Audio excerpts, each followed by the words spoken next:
Government power as legal plunder, historical warnings and modern implications. Introduction. Throughout history, classical liberals and political theorists have warned that governments often function as engines of legal plunder, using law and policy to transfer wealth and power from the many to a privileged few. Rather than serving the public good, the state can become a self-perpetuating syndicate of power and enrichment. This critique, articulated by thinkers from the 18th and 19th centuries, resonates strongly in today's world of sprawling governments, crony capitalism, and rising inequality. Recent global crises and trends, from pandemic relief fraud to war profiteering, have only sharpened the relevance of these warnings. This report examines the insights of historical figures like Lysander Spooner, Frederick Bastiat, Algernon Sidney, Benjamin Franklin, John Taylor of Caroline, James Madison, and Thomas Jefferson, and compounds them with present-day global realities at a doctoral level of analysis. The picture that emerges is a sobering one. The concentration of power leads naturally to corruption and exploitation, and modern policies often mirror the legalized plunder that these thinkers cautioned against. Power and plunder, Lysander Spooner's warning. Lysander Spooner, a 19th-century American legal theorist and anarchist, argued that government is inherently predatory. In Spooner's view, those in power do not primarily aim to protect citizens' rights. Rather, their sole purpose is power and plunder. He observed that a small elite, he quantifies roughly 100,000 businessmen in post-Civil War America, had effectively captured control of Congress and the machinery of government, bending it to serve their interests at the expense of the 40 million others. These elites use law to restrain competition and funnel wealth to themselves, for example by dictating who may buy and sell, and at what prices. Spooner's indictment is blunt: government in practice differs little from a highway robber, except that the highwayman doesn't claim his robbery is for the victim's own good. Governments, by contrast, sanctify plunder by law. They suffer no constitutional or natural law to stand in the way of their rapacity, carving out legal exceptions to ordinary morality. Spooner's radical critique underscores a theme that will recur with other thinkers: when lawmaking power is unchecked, it tends to be used for extortionate ends. His perspective aligns with modern public choice theory, which holds that self-interested factions will manipulate the state to extract benefits, rents, for themselves. In contemporary terms, we recognize Spooner's businessmen as crony capitalists and lobbyists, those who own the government and use it to secure monopolies, bailouts, and favorable regulations at others' expense. Spooner thus provides a foundation: the state is often an institutionalized plunderer, and its claims of justice or service may mask an underlying motive of accumulation. Frederick Bastiat, defining legal plunder. No thinker articulated the concept of legal plunder more clearly than Frederick Bastiat, the French economist and statesman. In his 1850 essay The Law, Bastiat asks how one can identify unjust laws. His answer is a simple test of plunder by law: see if the law takes from some persons what belongs to them, and gives it to other persons to whom it does not belong. See if the law benefits one citizen at the expense of another by doing what the citizen himself cannot do without committing a crime. If so, the law is perverted. It sanctions a legalized theft that would be criminal if attempted privately. Bastiat was emphatic that a just law can never take by force from one person to give to another. Any law that does so is fundamentally illegitimate. Importantly, Bastiat observed that once legal plunder is accepted in principle, it inexorably expands into a system. If such a law is not abolished immediately, it will spread, multiply, and develop into a system, he warned. Those who profit from plunder will bitterly defend their acquired rights and conjure elaborate arguments that their privilege actually benefits society. Over time, a whole political economy of plunder takes shape.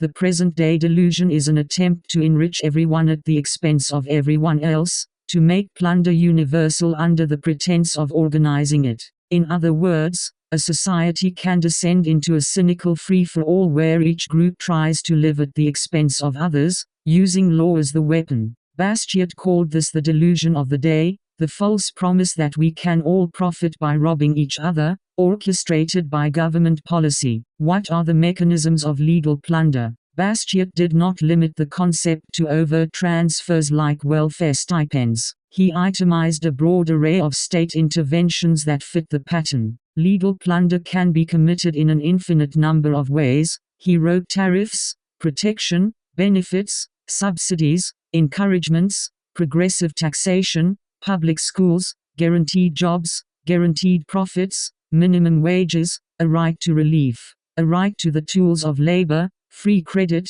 and so on. All these schemes, however well-intentioned, share a common aim of taking from A to give to B by force of law. Indeed, Bastiat provocatively concluded that the sum total of such policies constitute socialism in his time, by which he meant any system where the law is used to redistribute or favor certain groups instead of impartially securing property and liberty. Even measures like public education or progressive taxes, in Bastiat's analysis, amount to someone being coerced to pay for someone else's benefit, something no private citizen has a right to demand at gunpoint.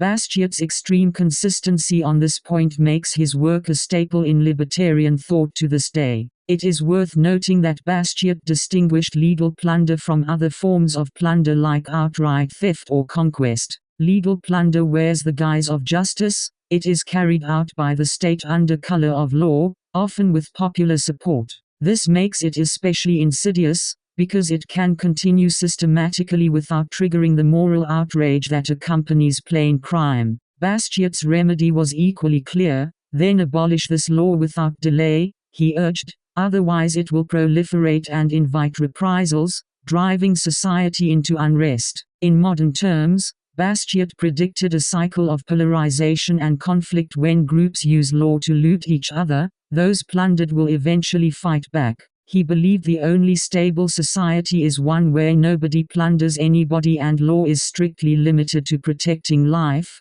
liberty, and property. Algernon Sidney, governments founded on violence are illegitimate. The idea that many governments are essentially criminal enterprises has even earlier provenance. Algernon Sidney, a 17th-century English Republican political theorist, offered a searing indictment of rulers who seize power by force or fraud. In his work Discourses Concerning Government, published 1698, Sidney wrote that those who set themselves up as rulers without the true consent of the people have their root in violence or fraud, and are rather to be accounted robbers and pirates than magistrates. This statement, made in the context of refuting absolutist theories of monarchy, asserts that a government born in usurpation has no moral legitimacy. A king who gains his throne by deception or conquest is literally a criminal in Sidney's eyes, no better than a pirate hijacking a ship.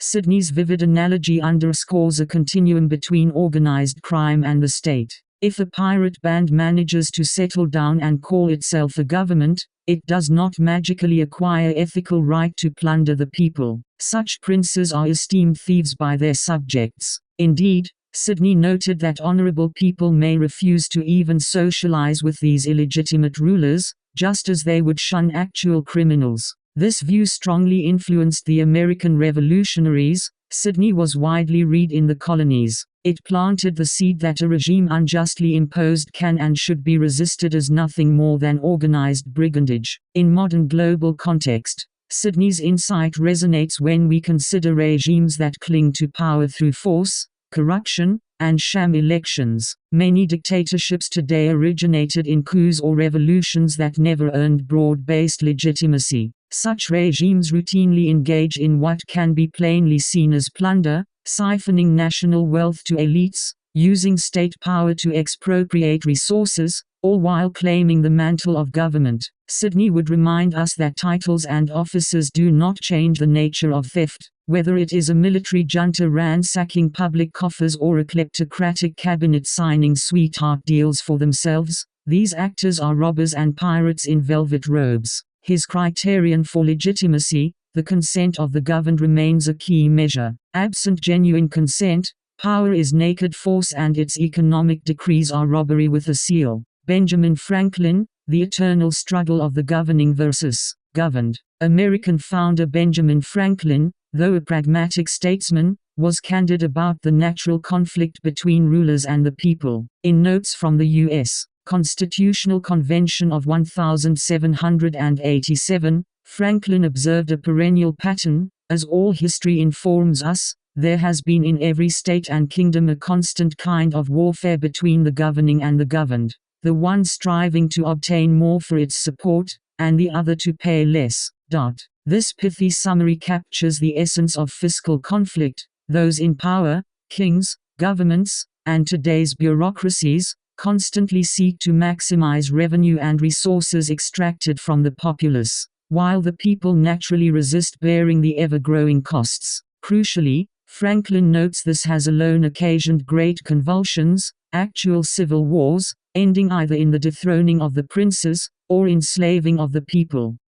In other words, the tug of war between taxes and taxpayers often escalates into unrest or repression. If citizens push back hard enough, governments can be overthrown, as in revolutions against overtaxing monarchs. If not, people may gradually be subjugated under heavy burdens and police powers. Franklin's insight highlights a dynamic cycle. Government overreach leads to popular discontent, which either forces reforms, uprisings, or is crushed, leading to deeper tyranny. Notably, his phrasing "plunder at pleasure," from the same passage, suggests that governments which face little resistance will freely pillage their subjects. To pay for supporters and soldiers, to suppress resistance, they raise taxes further, fueling more discontent, a vicious feedback loop.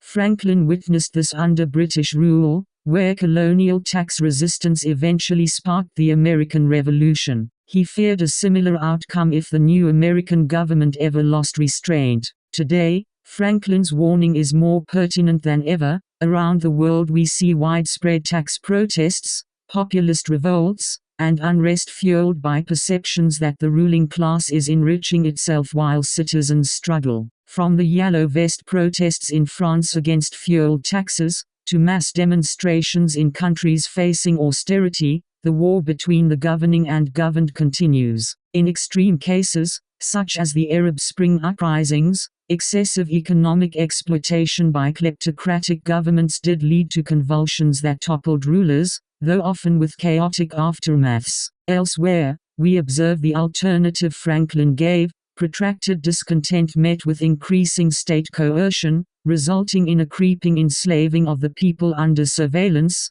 police crackdowns, and emergency powers, often justified to contain the unrest that economic plunder provokes. Franklin's 18th-century intuition anticipates this grim equilibrium: either the people overthrow predatory governments, or those governments tighten their grip to quell dissent, entrenching the cycle of plunder. John Taylor of Caroline, "Concentrated power breeds coercion." American agrarian theorist John Taylor of Caroline, 1753–1824, carried the fear of consolidated power into the early republic's debates. A fierce advocate of states' rights, Taylor argued that even a government separated into branches, for example the classic king, lords, commons, or the U.S. executive, legislative, judiciary, could still become tyrannical if those branches collude. In Taylor's words, divided only into three departments, such as king, lords and commons, power can easily coalesce,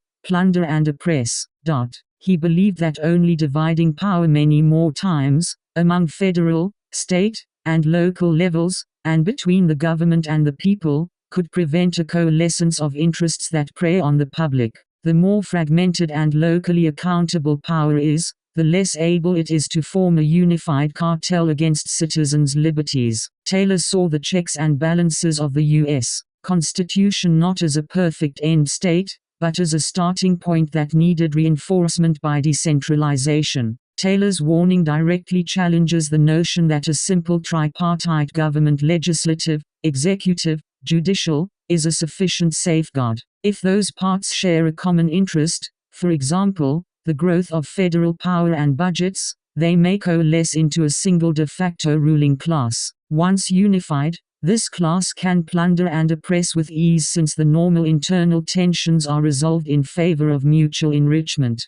Taylor observed that ambition and avarice will infect any great concentration of authority. His solution was to multiply the divisions of power, for example, strong federalism, community militias, civilian juries, and other devices to keep government offices vulnerable to the people's scrutiny and resistance. Small dividends of power are not as liable to ambition and avarice as great dividends, Taylor wrote. In modern terms, a large centralized government offers a tempting one-stop target for interest groups, one ring to rule them all, whereas dispersed governments make it harder for any single cabal to dominate the whole. Looking at today's global landscape, Taylor's insight is echoed in the ongoing debates over centralized governance versus local autonomy. The European Union, for instance, centralizes many powers, leading some critics to argue it has become distant, bureaucratic, and prone to lobbying by the powerful, a potential coalescing of elite interests above the heads of ordinary Europeans. Conversely, federal systems like Canada or Switzerland that devolve more power regionally can make it harder for a single faction to capture everything, though not impossible. Taylor would likely argue that the rise of big government, globally massive national bureaucracies, transnational institutions, and concentrated executive power, eases the path for plunder. When decision-making is far removed from local communities, public officials operate from under the eye of the people, to use Jefferson's phrase, and can more readily form a class serving its own profit. Indeed, Taylor's philosophy aligns with modern calls for subsidiarity and checks on executive overreach. Only by keeping power fragmented and accountable can we obstruct the natural tendency of authorities to collude against the public interest. Madison and Jefferson, the corruptions of centralized power. Two of America's founding fathers, James Madison and Thomas Jefferson, left especially prescient warnings about the corrupting nature of concentrated power. Madison, writing to Jefferson in 1788, commented on the propensity of a ruling few to exploit the many. Where the power is in the few, it is natural for them to sacrifice the many to their own partialities and corruptions, Madison observed. A government where political authority is tightly held by a small number of people, an oligarchy or centralized elite, will inevitably favor itself and its cronies, even at great cost to the general populace. Madison contrasts this with more popular control where the power, as with us, is in the many not in the few. The danger cannot be very great that the few will be thus favored. In his vision of the early United States, the broad franchise and pluralism were supposed to prevent an entrenched minority from legally plundering everyone else. Nevertheless, Madison immediately adds, it is much more to be dreaded that the few will be unnecessarily sacrificed to the many. Here he acknowledges the flip side, that unrestrained majority rule can oppress minorities, a theme of Federalist No. 10. The ideal, in Madison's view, was a well-constructed republic that minimizes both extremes. Yet his candid statement remains, centralized power in few hands begets selfish governance. History vindicates Madison's axiom time and again, from aristocratic courts of old to modern one-party states. Ruling elites tend to enrich themselves and exclude the public from decision-making, unless checked by institutional limits or popular resistance. Thomas Jefferson, for his part, focused on the distance of authority. In an 1800 letter to Gideon Granger, Jefferson argued that making government too remote from the people would guarantee abuse. Our country is too large to have all its affairs directed by a single government, he warned. Public servants far removed from voters' oversight would be unable to competently manage local details and, more dangerously, would feel unrestrained by accountability. Jefferson continues, when officials operate at such a distance from their constituents, the impossibility of citizens closely monitoring them will invite the public agents to corruption, plunder and waste. This striking phrase encapsulates the iron law as Jefferson saw it. Consolidated power plus lack of transparency equals guaranteed malfeasance. He was specifically alarmed by the idea of a centralized common law for the entire Union, which he believed would usurp state authority and place virtually all powers in federal hands. If that happened, Jefferson predicted, it would become the most corrupt government on the face of the earth. He had already seen instances of federal officials covering up their misconduct and deceiving the public. A greatly enlarged central state would multiply opportunities for such jobbing, speculating, plundering by insiders. Jefferson's remedy was a drastically slimmed-down central government, concerned only with national defense and foreign affairs, leaving most matters to states and civil society. In modern discussions, Jefferson's perspective resonates with arguments for decentralization, localism, and federalism as antidotes to corruption. Consider large, sprawling nations today.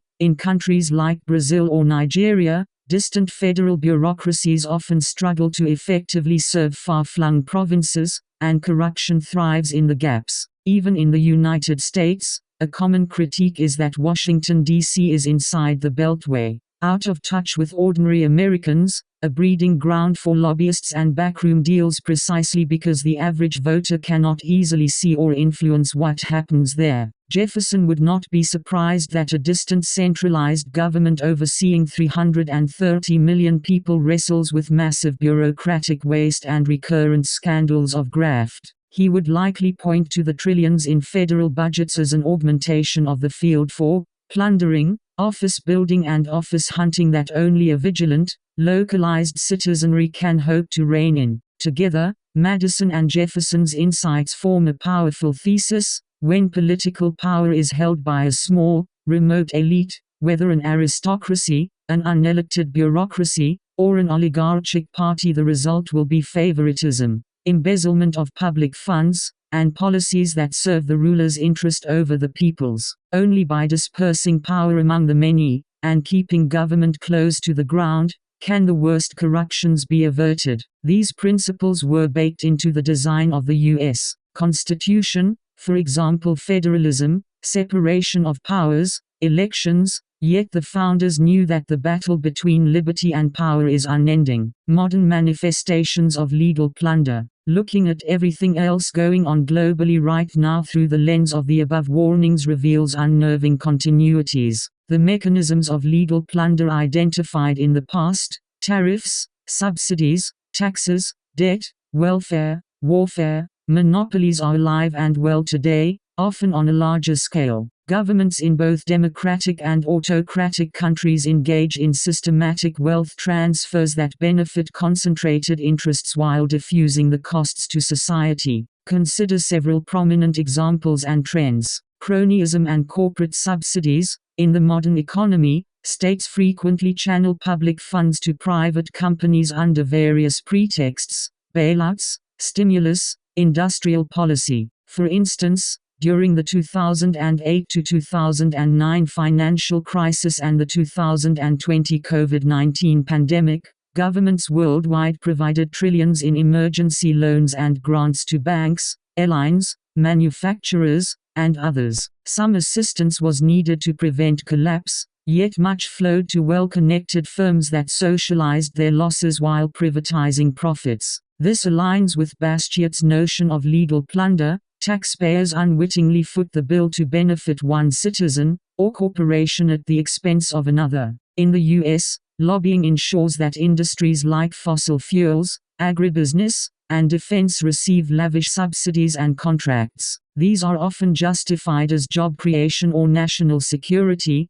but economists note they constitute rent-seeking, using policy to obtain unearned gain. The military-industrial complex, warned of by Eisenhower, is a classic example. A permanent arms industry extracts enormous budgets over $2 trillion globally per year that taxpayers pay, with the benefits accruing to defense contractors and Pentagon bureaus. In effect, the law, via budgets and procurement rules, facilitates a transfer from the general public to a specific elite group: arms manufacturers, generals, which is precisely organized, legal plunder. Progressive taxation and welfare states. From a classical liberal perspective, the expansive welfare states in advanced democracies could be seen as legalized plunder writ large, the forcible redistribution of wealth from some citizens to others. Bastiat explicitly cited progressive taxation and public schools as examples of organized plunder.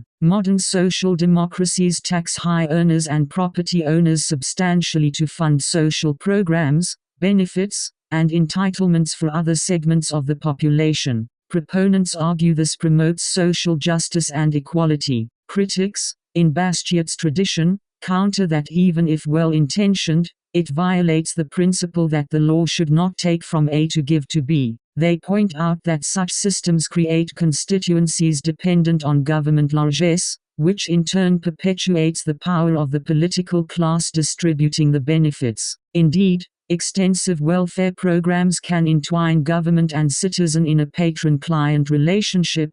Policymakers gain loyalty by promising more payouts, funded by ever-increasing taxes or debt that burden the productive economy. This was part of the video's argument. The state creates a system of dependency, which in turn justifies further expansion of its power, effectively defending a scheme of plunder with claims of benevolence. When large voting blocs expect benefits plundered from a minority, for example the rich or future generations via deficit spending, it becomes difficult to roll back such policies, even if they lead to fiscal strains. Franklin's dynamic emerges here. The public's desire to pay less meets the government's desire to obtain more support, often leading to deficit financing, future plunder, or inflation, a hidden tax. The long-term risk is national insolvency or social unrest when the bills come due, outcomes we see looming in heavily indebted nations. Monetary policy and debt.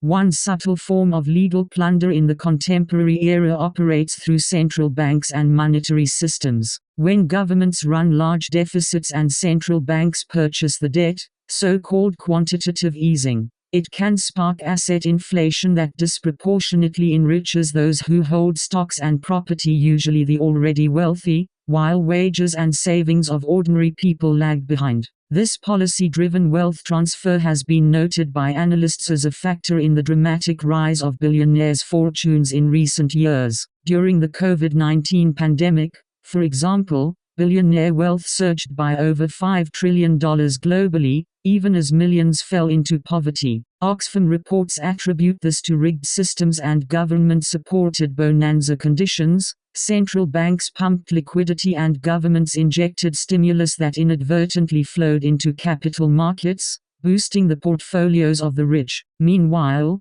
lower-income workers suffered job losses and price hikes. In effect, public policy intended to stabilize the economy ended up enriching asset owners at the expense of future taxpayers, who shoulder the debt, and those who own no assets, who face higher costs of living. Inflation itself, now at multi-decade highs in many countries, is sometimes dubbed a tax. It erodes the real value of money held by the public, acting as a transfer to debtors and asset holders. If that inflation is the result of deliberate policy, such as excessive money printing to fund government spending, one can view it as legal plunder via currency devaluation. This mechanism was less discussed by the 19th century thinkers, who lived under gold standards, but it exemplifies their principle. Through complex legal financial machinery, wealth can be systematically reallocated without explicit consent. Tariffs and trade manipulation.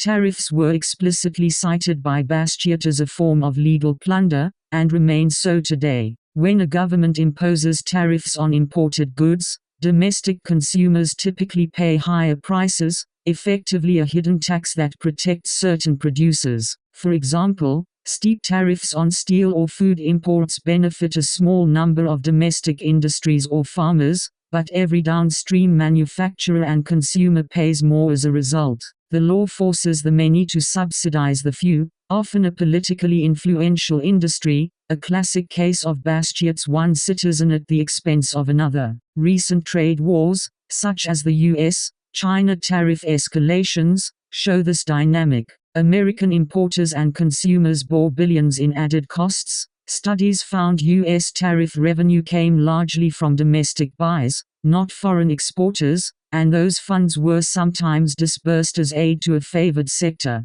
for example compensating farmers hurt by retaliation. This policy may serve strategic goals, but economically it is robbing Peter to pay Paul under legislative authority. It demonstrates how legal plunder can be couched as national policy. Protectionism, in the name of helping one group, essentially extracts wealth from the broader populace, through higher prices or reduced export opportunities for other sectors. Bastiat famously satirized this in his Candlemakers petition, but it remains relevant as nations turn toward economic nationalism. Corruption and embezzlement, in many countries, especially those with weaker institutions, outright corruption by officials is rampant, yet even this often wears a legal facade. Through instruments like public procurement, loans, or privatization deals, state agents legally channel public assets to themselves or cronies at bargain prices. This is plunder by any other name. For example, Russia's oligarchs amassed fortunes in the 1990s by obtaining state enterprises for pennies on the dollar in legal auctions blessed by the government. In China, party officials frequently use their regulatory powers to extort bribes or steer contracts to family-owned firms. These activities, while illegal on paper, are enabled by the concentration of power and lack of transparency, a realization of Jefferson's fear that distant officials from under the eye of the people will plunder with impunity. Even within democracies, corruption scandals, from municipal graft to national-level scams, illustrate the temptation for those holding the purse strings to pocket some for themselves. The legal system may be bent or stalled to protect these actors. In some cases, regimes rewrite laws to decriminalize their looting or to grant immunity to themselves. All told, corruption, petty and grand, siphons an estimated $1 trillion plus from developing countries annually, according to the World Bank, effectively a regressive tax on the populace. This is piracy under cover of law, reinforcing Algernon Sidney's point that rulers who rule by fraud are indeed thieves. Standing armies and surveillance states. The video's closing argument noted that a system of plunder ultimately requires force to sustain it, the creation of a standing army, not to defend the nation, but to defend the system of plunder itself. Historically, many empires have indeed used armies more to suppress their own subjects or colonized peoples, ensuring continued extraction of resources than to fight foreign threats. In the 21st century, one sees a parallel in the growth of internal security apparatus. Governments that face restive populations, often due to economic grievances, increasingly rely on militarized police, mass surveillance justified by terrorism or public order concerns, and even private security contractors to maintain control. For example, authoritarian governments in the Middle East have spent lavishly on security forces that guard ruling elites and oil facilities, while repressing dissent among the populace fed up with corruption. Even some democracies have passed sweeping security laws, especially post 9/11, that arm the state with extraordinary powers. Critics argue these tools end up being used to shield the government's own actions from scrutiny and to preempt popular challenges to the status quo. In essence, when legal plunder becomes systemic, the state fortifies itself. Franklin's cycle comes full circle. The government taxes people to pay the very troops and agencies that will prevent those people from resisting further taxation or demanding accountability. Such a standing force need not be literal soldiers, it can be an army of auditors, regulators, and enforcers who ensure the smooth collection of revenue and the quelling of protest. The global trend toward securitization of governance, more cameras, more policing, emergency decrees can be interpreted as states preparing for the great convulsions Franklin mentioned,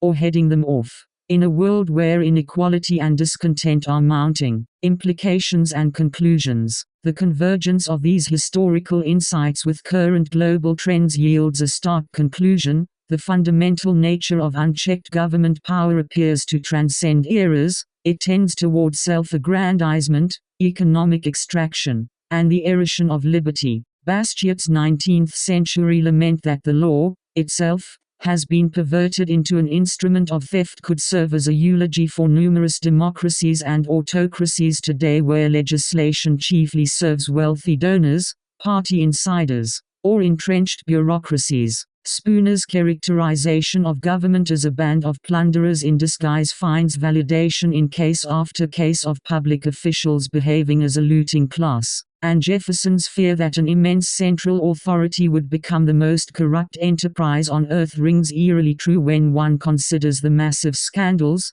waste, and mismanagement afflicting many national governments and international bodies. For citizens and scholars, these conclusions carry important implications. Vigilance and accountability. If legal plunder is a constant temptation of power, then eternal vigilance is indeed the price of liberty. Robust checks and balances, transparency, free media, and civic engagement are not just procedural niceties, they are defenses against state-led exploitation. As Jefferson emphasized, keeping power close to the people, through local governance, frequent elections, etc., increases the chance that corruption or plunder will be spotted and stopped. When people are disengaged or kept in the dark, the fox runs the henhouse. Modern technology offers tools for accountability, from open data on budgets to social media whistleblowing, yet it also offers tools for surveillance and propaganda that rulers can abuse. The balance of these forces will determine if plunderous policies can be challenged. Structural reform. Many of the thinkers cited would likely advocate for structural limits on government scope.